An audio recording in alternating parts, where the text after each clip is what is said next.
I'm Claire. I grew up in the country in good old rural Victoria. For the majority of my life, I led a pretty normal life. In my late 20s, my health started to decline. Transplant for my entire life was always a possibility, and then when I turned about 30, that's when the conversations with the doctors started.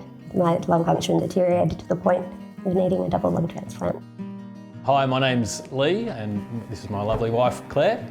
Lee and I met 16 years ago in a pub the old-fashioned way. Got to know each other over the next week or so, and it was then that Claire told me that she had cystic fibrosis. The longer I was with Claire, seeing somebody that you're developing feelings for get to a point where lung transplant becomes a reality, it was really hard to watch.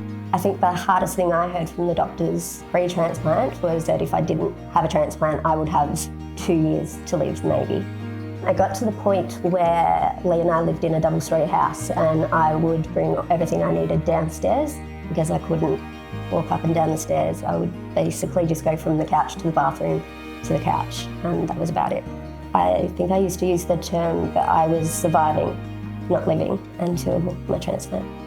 I remember in ICU, after having my transplant, I laughed hysterically at something without coughing, and that was something I'd never be able to do pre-transplant, which was pretty cool.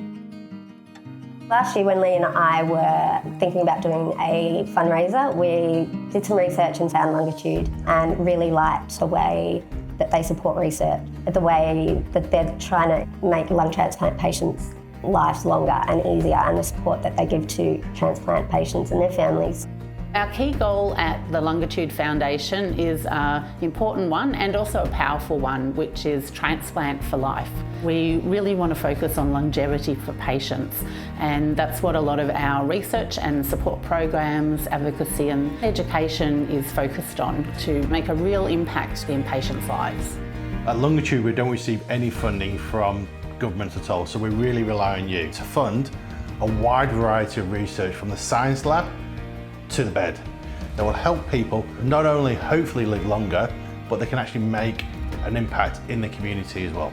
I would say to someone that was waiting for a transplant or considering transplant that life is better after transplant, and you just have to get through the tough time and then you thrive.